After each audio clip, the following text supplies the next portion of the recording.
Hi, Senator Mark Warner here. Wanted to bring you up on the latest steps of what's been taking place here in Washington on dealing with the coronavirus. I'm going to talk about the legislation that by the time you see this hopefully will become law that I've been working on. I literally have been closeted with the Secretary of the Treasury for hours on end over the last number of days and other Senate colleagues as we tried to make sure that this relief package, which will go down as the largest relief package ever in American history, was done right, was done smart, was done with the appropriate oversight that I think all Americans deserve. I will tell you that negotiating with the Secretary, I think he has been straightforward and a fair negotiator, and I hope as this bill is rolled out, and more importantly, the programs are rolled out, that we can get this assistance as quickly as possible to Americans in need. Let me go through some of the key provisions. First, there will be direct payments of $1,200 to every American adult up to a certain income threshold, along with close to $500 to $600 per child. So most average families would see an influx of around $3,000.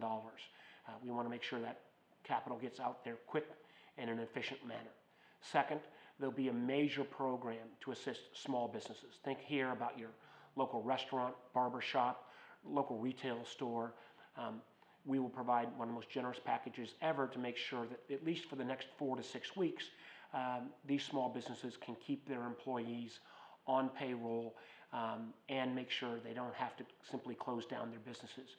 Because with no revenue, we've got to keep these small businesses alive, or even when we do reopen for business, many of them will not come back at all. Third, we've greatly expanded for those workers who are laid off, unemployment insurance.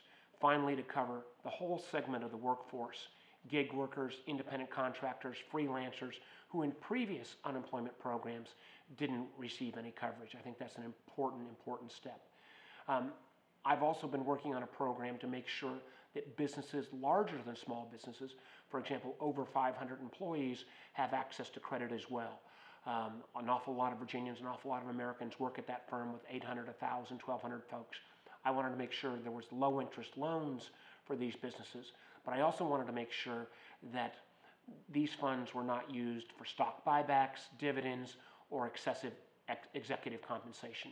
And all of these lending programs, I wanted to ensure as well that there was appropriate transparency so they wouldn't see some of the abuse that took place after the financial crisis in 2008 and 2009.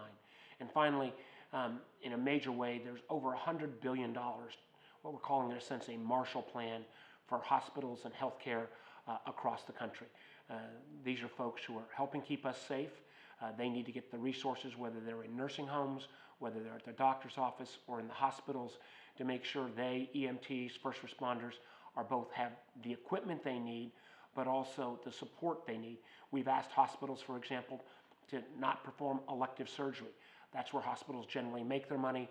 Having somebody in that's quarantined with the needs for respirators, that is not a money-making item for hospitals, so we need to provide the financial support there.